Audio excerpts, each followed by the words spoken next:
show is going to be a little different for you. I want you to keep in mind that I'm an artist and I'm sensitive about my shit. You see, guys, with great pain comes great comedy. I think Spider-Man said that. It's right after his uncle died. He'd done a few open mics, and his friends told me it was hilarious. But then someone told him, stick to what you're good at.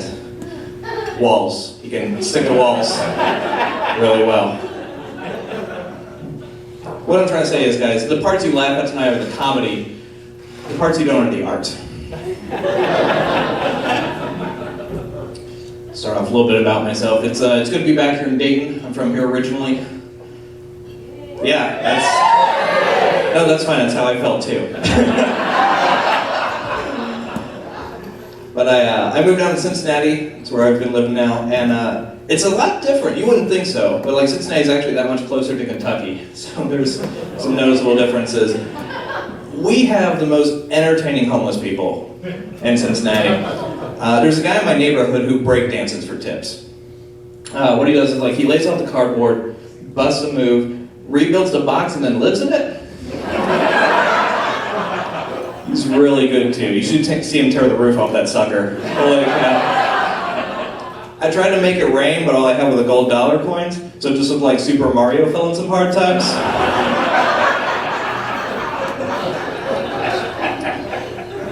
But I moved down there because I was unemployed, and unemployment is not nearly as much fun as making it sound. Like, there's nothing good on TV anymore. They canceled all my stories. So now if I want to watch any kind of daytime drama, I gotta watch Lifetime Channel original movies. Ooh. Yeah, that's a treat. I was watching this one, stop me if you've heard this one. It's about a woman who gives birth in a hospital, and then her baby gets kidnapped. And I'm like, oh my God, that's how a chicken feels every day of its life. Just chickens running around like Harrison Ford and Firewall, like, give me back my baby.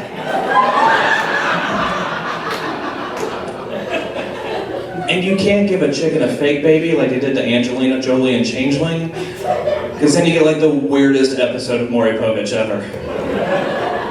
Because with an accuracy of 99.9%, Mick Jagger is the baby's father. He's like, no.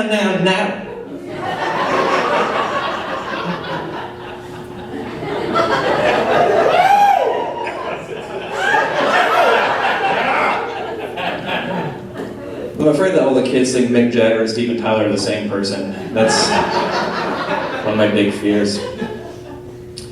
But no, they tell you if you're unemployed, you need to do something to keep your skills up. So I played a lot of Grand Theft Auto. That way I can put on my resume that I know how to rob other people and not go to jail. And that's how I got my job at the bank.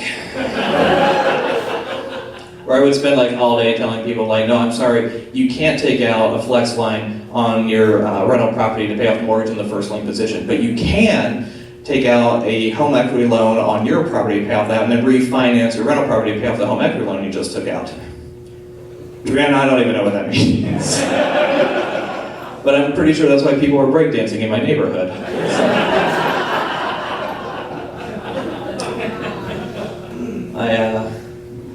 Like a lot of comics that you'll see, I also had a really bad childhood. I come from a series of broken homes. The first one's made of straw.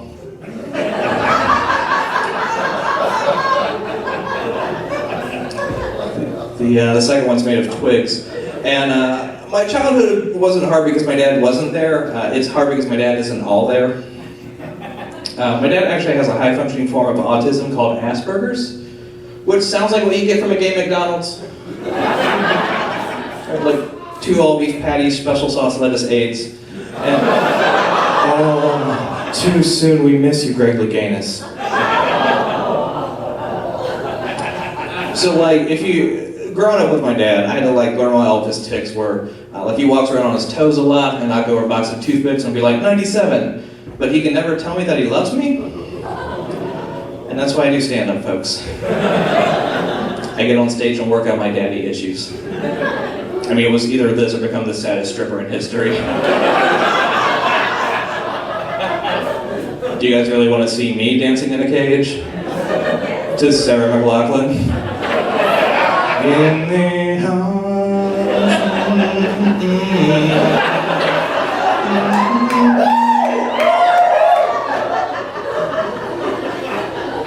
That would be terrible. I would be the worst stripper ever. Like, my tramp stamp would be a hand turkey.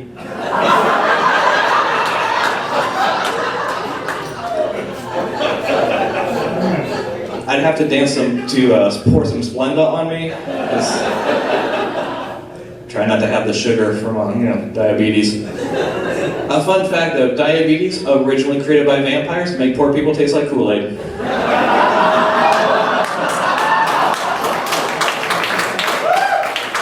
Learn many, folks. This is education through laughter. You can take that to the office on Monday, that'll be fun. But no, I do comedy, and comedy's really, really hard if you don't have like a funny name or a guitar. It's also really hard trying to tell jokes when you look like Sinead O'Connor had an orgy with Bruce Willis. Lex Luthor, Dr. Evil, Mini-Me, Alfred Hitchcock, Andre Agassi, Howie Mandel, Michael Chiklis, a fat Vin Diesel. Dwight D. Eisenhower, Winston Churchill, Voldemort, and Buddha, and Nosferatu, and Kojak, and Jigglypuff, and that guy in the front row. And then they had an orgy with Right Said Fred, Moby, Michael Stipe, who's the guy from Smashing Pumpkins? Billy Corgan. Thank you, Billy Corgan, and Jason Statham, and Patrick Stewart, and Steve Jobs, and Stone Cold Steve Austin. This part's for the guys in the back of the room. And Augie Smith, Alex Stone, Mike Baldwin, Joe Coy, Joe Roy, Roy Haber, Curly from the Three Stooges, Samuel Jackson, because he's in everything. Mr. Clean, Mr. Magoo, Uncle Fester, the bad guy from the Da Vinci Code, Darth Vader with his helmet off,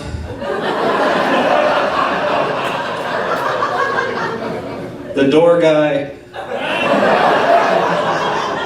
and Demi Moore and G.I. Jane.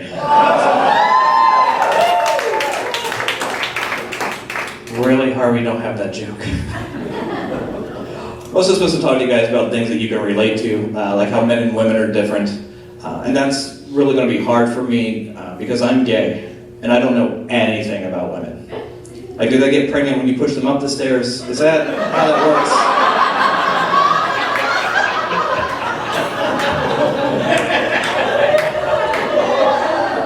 I understand the reciprocal.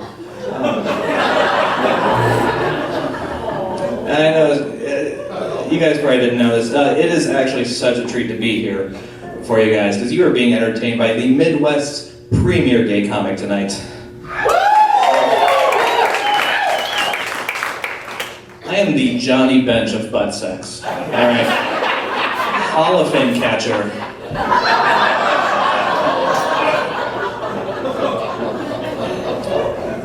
And you look like you make a great Tom Browning. So I'm just... That is my dad's most and least favorite joke at the same time. And I know you guys are a little tensed up right now. Don't worry. I'm not so gay that I think the hymen is a football trophy. But I am gay enough that my mom had to have a C-section. So... I know, Canadian pussy is just ham. I'm still not going to eat it.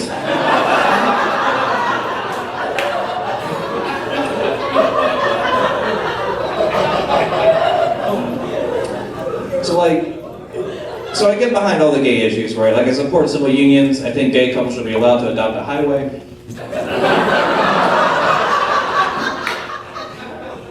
I was really glad when they repealed Don't Ask, Don't Tell, even though I do enjoy a good military discharge.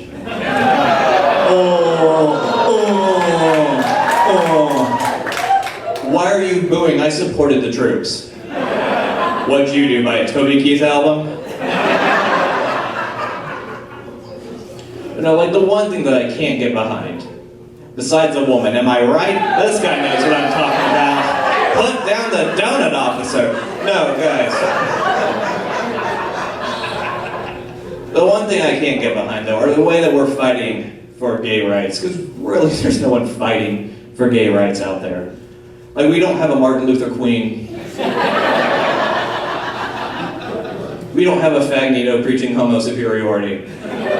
Like, the worst we'll do is we'll get mad and throw glitter on a senator. Ooh, really, Jubilee? That's your superpower?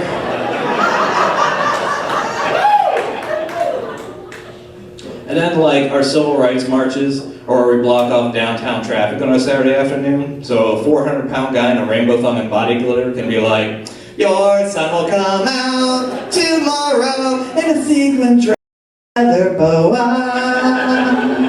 I know that he'll say he's straight and lonely, but with a few beers, he's fierce and gay.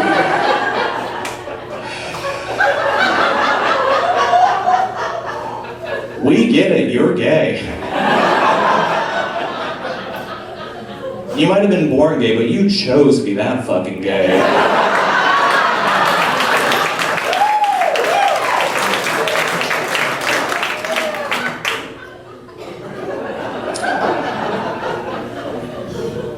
So I had to come out to my parents recently, because I didn't know they were in the audience. It's a very intimate thing to share into a microphone. So we sat down afterwards, and my mom was like, so Vincent, are you? And I'm like, yes.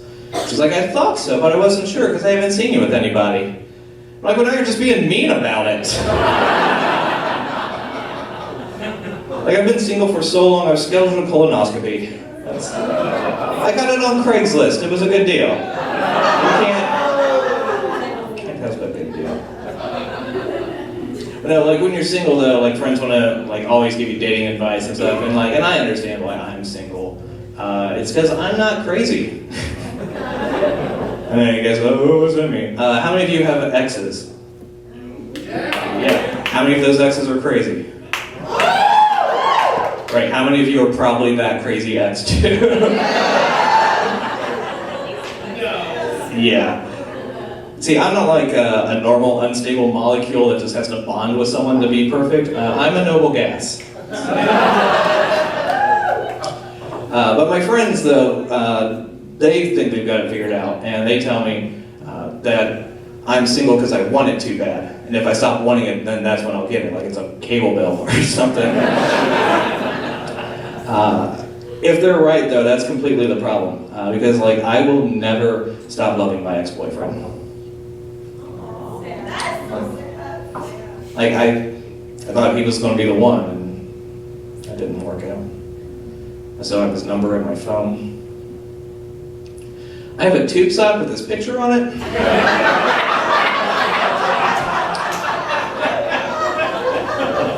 It's just a picture of him eating a banana.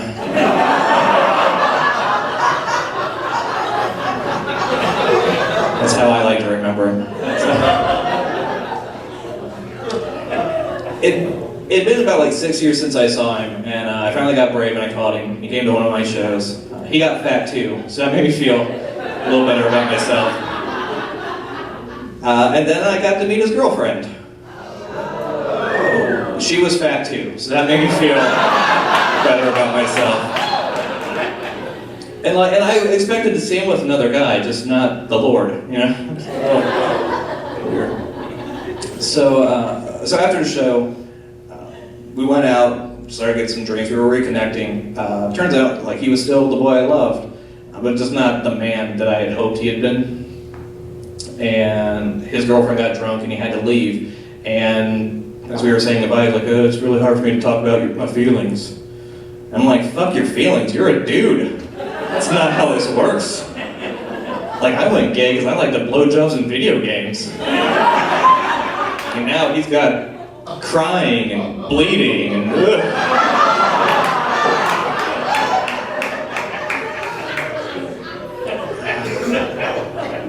I guess the Bible's right. If a man lies with another man, he must be stoned. Because he can't tell me he loves me when he's sober. Boys are dumb. Boys are so dumb. He was, what was cool about him though is he's a big nerd, and I don't know, do we have any single ladies out there? Single ladies, put your hands up. Nope, just me again. Excellent. All right, well, statistically, half of this is going to apply to you. Is if you ever find yourselves back on the market, I have to tell you, nerds make the best lovers.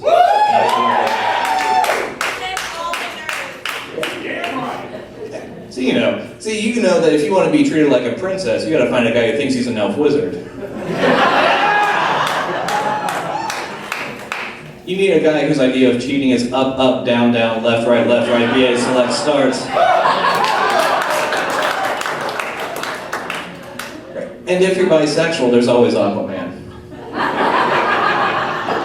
He's got a wiener and he smells like fish, so you kind of get the best of both worlds there.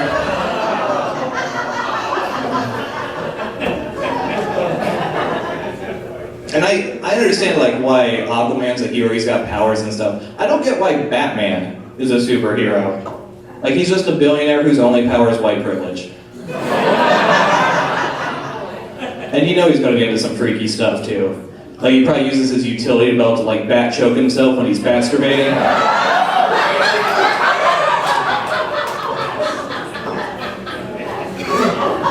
Gets Robin to spot him so he doesn't David Carradine himself. And you know it's gotta be awkward, like sex with Batman, which is like pow, wham, whoosh. And then right before he pulls out, smoke pellet. I bet he never calls either. I know my name's Holiday, but I hate the holidays. Like both the time of the year and the people. I hate my family. Last Christmas, our 30-foot, our party, that part's getting edited out, folks. No, last Christmas, our Christmas ham came on a 30-foot party sub. And my uncle told us not to get him anything for Christmas because his unemployment checks ran out. So he didn't get us anything. But then he started taking our pictures on his new iPhone he got with his last unemployment check. So it was kind of like we got him something for Christmas. And you guys pitched in, so thanks for that. Much appreciated. And he had no idea what he was going to do for retirement. So his plan was to hit the lotto and retire. And I was like, Terry, the odds of you picking the same 6 numbers that the computer randomly generates are like 1,866,240 to 1. He's like, I'm either going to win or lose, that's a 50-50 chance. I'm like,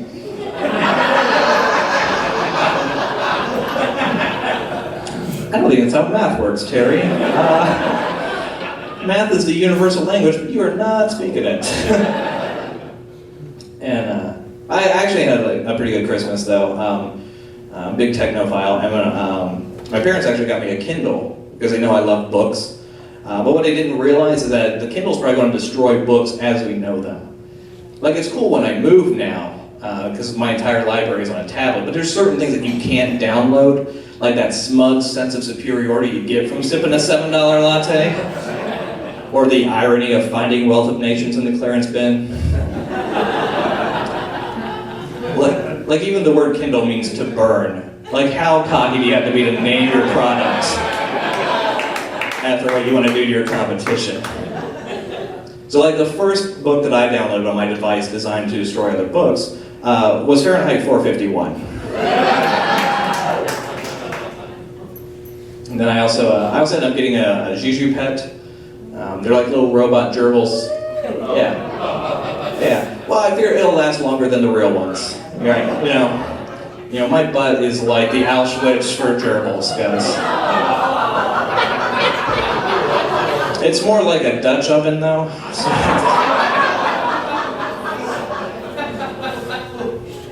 And I hate Valentine's Day, like a lot of single people. Like my typical Valentine's Day is where, I'll be on Xtube, of course, and one of my favorite porn to watch, though, it's called POV or point of view porn. It's where the guy doing the bonins, the one holding the camera, which first of all has got to be against guild regulations, because that's 2 jobs right there. But anyways, the guy, is doing the boning, that's supposed to be my wiener, and puts me in the illusion that that's me, and it's cool. It reminds me a lot of Call of Duty, because they're both first-person shooters. Like, and I would assume they have point of view porn for women, but I don't know what it would be. Like, is it just gonna be like 30 seconds of the ceiling, and then a close-up of the pillow?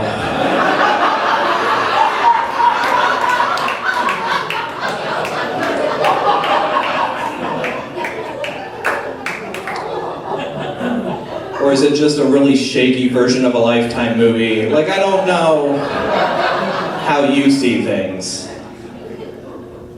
But I decided I'd go ahead and treat myself this Valentine's Day. I got myself a bottle of wine. I curled up instead of the porn. I watched a documentary about fortune cookies in bed. And then I had a little teddy bear that said, "I love you." And I cut a hole in it.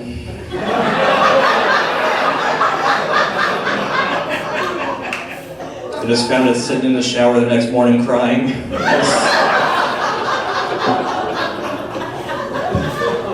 Adorable and deplorable. There we go, guys.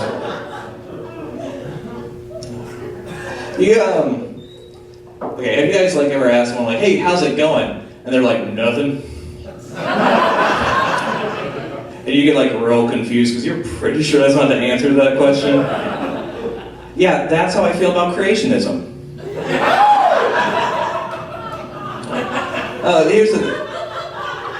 Here's the thing. Like I get the idea of and where they're coming from. Like, let there be light, Big Bang Theory. I get it. You know, right idea, wrong words. Where I get really lost though is like on Genesis 1:26. It says God made man and woman.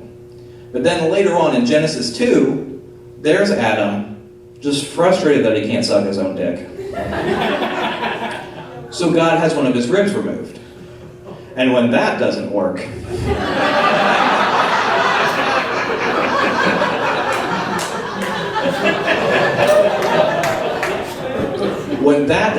turns it into a woman. So, and I know it sounds horrible, but it was the best thing that happened. Because honestly, if God made Eve first, she'd have just grabbed a cucumber and finished it herself, and then none of us would be here. So thank you, ladies. Thank you. But the real kicker is, they just go on about their business, begetting, and they make no mention to the first woman back in Genesis 1:26. Just nothing. Now, I've read the scripture. I've heard the arguments. I don't know if we'll ever know whether Jesus was black. I don't know if we can even tell if Adam was black. But I'm pretty sure the first woman God made was black, because she's been missing for at least 6,000 years. And no one seems to care. People are still looking for Amelia Earhart, right? That's a classic case of pretty white girl that missing.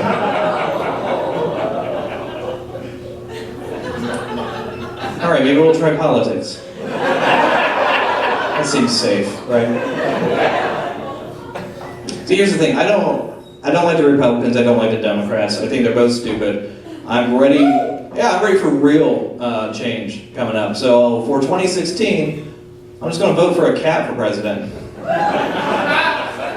I think they're qualified. He's going to ignore us and cover shit up.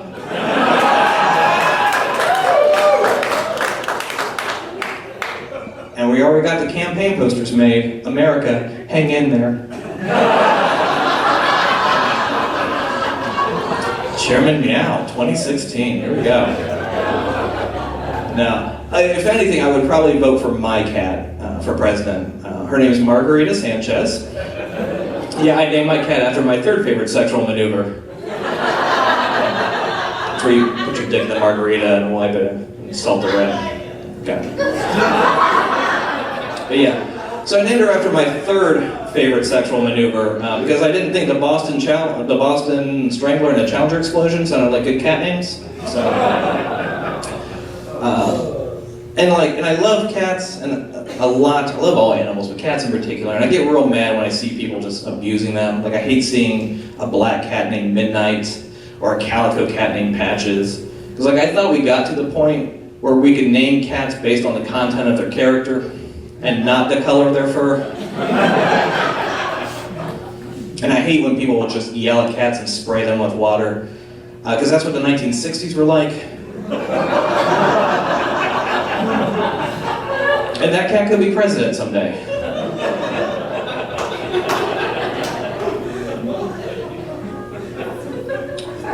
A little white privilege left in here. All right.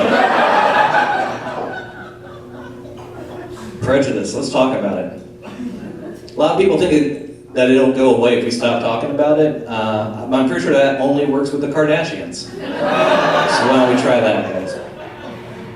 But that's my thing. It's like, I'm not going to stop talking about it until it goes away. Because if you look at what Dr. King did, just going from microphone to microphone, preaching against social injustice, and you look what he accomplished, imagine what he could have done with an hour-long special. So, that's why I hate corporations so much. It's because they're big hypocrites, and they're the most prejudiced institutions we have. Like, they start off, before you even get in the door, they're checking your Facebook, they're checking your credit, they're checking your zip code, and then they make you take that personality test, which you fail if you have one. Because while they want to celebrate diversity, they want to make sure you're just like everyone else that they've hired. They just want 50 shades of brown. So the last place I worked, they did all of our performance evaluations online, and they came out with this website that they wanted our work history and our accomplishments and our goals. And it had a spell checker, it had a grammar checker, and then it had a political correctness checker, which I guess is just to make sure we're not using inappropriate and offensive language like, my boss is an asshole and this job's a piece of shit. So I was putting in all my stuff, going through the PC checker. I highlighted geek, thought that was offensive. It was like, did you mean socially awkward? Like, I think that's more offensive than calling me a geek. Like, I hang out with a lot of geeks, and it is not awkward until I get drunk and try to cuddle. I went through again. I said I had a broad range of skills. And I was like, by broad, did you mean wide or woman? Like, I didn't think we worked with 1930s gangsters. Like, I meant wide, but then when I thought about how underpaid I am for the amount of work I do, it's like, no, I mean woman. So now apparently I used to be a server at the Caucasian Barrel. I guess Fifth Third Bank is offensive to dyslexic black people.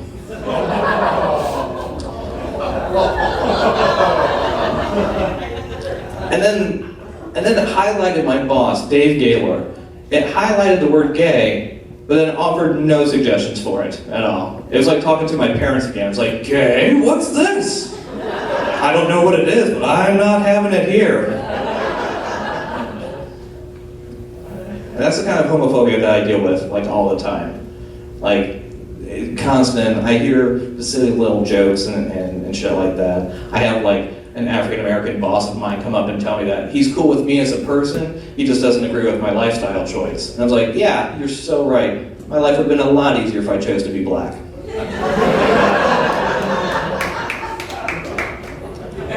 I'll hear shitty comics throw the F word at the end of any sentence when they don't actually have a punchline for it. You're like, oh, what's the deal with airline food, faggot? First off, they're called flight attendants. And using that word doesn't make you cool or edgy, so don't do it. Like, I can say it, because I'm white. But like, the one thing though, that I can't stand, that really gets on my nerves, is when I hear someone say that they'd rather kill themselves than be gay. Because I'm gonna call bullshit on that. Like, I think if it came down to it, and they had a gun in their hand and a dick in their mouth, fear is the only thing they wouldn't swallow in that situation. Those people are fucking cowards. And I can't stand them. Fear leads to hate, hate leads to suffering. Like, I've tried to kill myself. It's a lot easier to be gay. Do you know how hard it is to find the right bed sheets to hang yourself with? Like, nothing goes in my garage.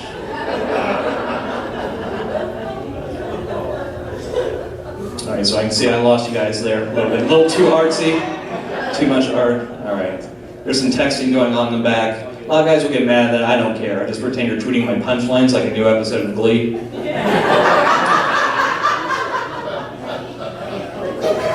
But probably like the weirdest distraction I ever had at one of my shows. I was at a coffee shop, and these elderly women pulled out yarn and started knitting in the middle of my show. Just going to town, little scarves and sweaters, and rookie mistake. I went to engage the audience. I was like, all right, knitters, please.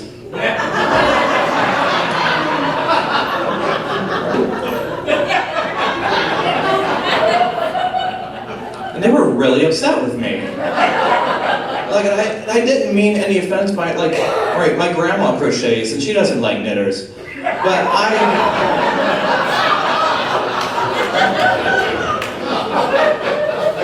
I don't have a problem with them. So the one lady, I think her name was Pearl, she just starts yelling. She's like, that's not funny. Sounds like you're saying the N-word. I'm like, well, you're stupid. Knitter starts with a K. K, lady.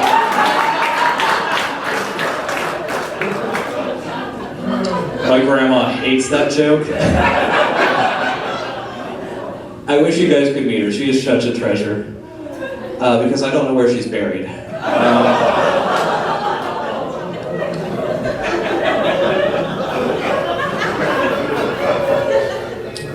I'm glad you guys came out tonight. I appreciate you guys coming out, having a good time. We all need to laugh from time to time. I actually almost didn't make it to the show tonight because earlier this afternoon my dog died. And what's worse is it's kind of my fault because I didn't realize he had a peanut allergy.